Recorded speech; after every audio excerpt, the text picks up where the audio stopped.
What just happened on Capitol Hill was a political blowtorch. Jasmine Crockett absolutely exploded during the hearing and went straight after Jim Jordan, accusing him of dodging the truth about January 6th and hiding behind political theatre instead of answering real questions.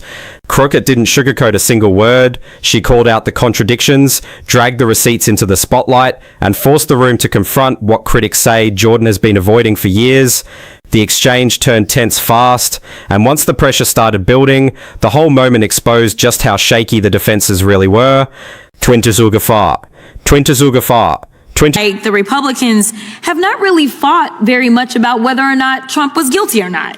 In fact, their fight seems to be over whether or not you were authorized to prove their guilt. Do you recall a number of Republican members asking about whether or not your appointment was okay, even though we know that you've testified about the more than 100-year precedent that allowed for your appointment?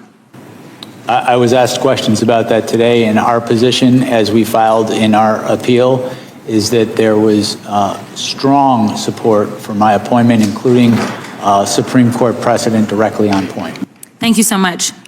Additionally, everybody's been all gingerly here today, but I don't know why we're acting surprised that a man who had close to 90 allegations out of 4 different jurisdictions and ultimately ended up with 34 convictions after a jury was able to hear all the evidence would possibly be committing a criminal act on January 6th. In fact, considering the fact that we are now under the impression that he is violating people's due process rights, he is ignoring court orders, he's starting wars without congressional authority in contradiction to the Constitution. He's enriching himself to the tune of over $1.4 billion.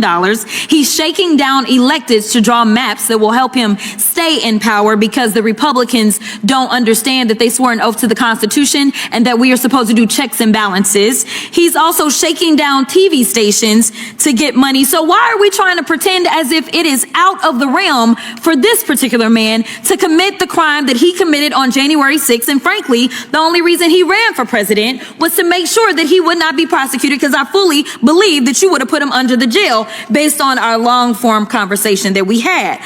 But according to your special counsel report on page 137, it states the department's view that the Constitution prohibits the continued indictment and prosecution of a president is categorical and does not turn on the gravity of the crimes charged, the strength of the government's proof, or the merits of the prosecution. And that, quote, but for Mr. Trump's election and imminent return to the presidency, the office assessed that the admissible evidence was sufficient to obtain and sustain a conviction at trial. In other words, Donald Trump ran for president, like I said, so he wouldn't have to spend the rest of his life in prison. The chairman and other members of this committee have spent all day attacking you and trying to rewrite the history of January 6th. But Mr. Jim Jordan, the chairman, failed to mention how he was running around the Capitol terrified by the possibility that all those insurrectionists would harm him. In fact, on page 97 of the deposition transcript, you mentioned how Mark Meadows, the president's chief of staff, quote unquote, never saw Jim Jordan so scared. The chairman also failed to mention that he was in direct contact with the White House in the days leading up to and on January 6th, which is why his toll records were subpoenaed by your office. Let me be clear, because they're trying to act like this is Democrats on Republicans, and I guess you are a covert Democrat that knew that he was going to try to steal an election before he tried to steal that election, and so therefore you were somehow put into place. I mean, the conspiracy theories make your head spin, but nevertheless, were you going to subpoena the toll records of every single Republican simply because they were a Republican? No, we subpoenaed the toll records in the course of this investigation because they were relevant to our investigation. Relevant? Oh, okay. All right, so that means something about facts. So let's talk about facts. Donald Trump lost to Joe Biden, yes or no? That's correct. Okay. In fact, 60 federal and state courts have found that there was no evidence of election fraud. Trump's own attorney general and vice president knew that he lost the election, but he still tried to steal the election by pressuring state officials, designing fake elector plans, nearly having Mike Pence hanged, and ultimately demanding that his supporters, quote, fight like hell, correct? Correct. We all saw it happen once they reached We all saw what happened once they reached the U.S. Capitol.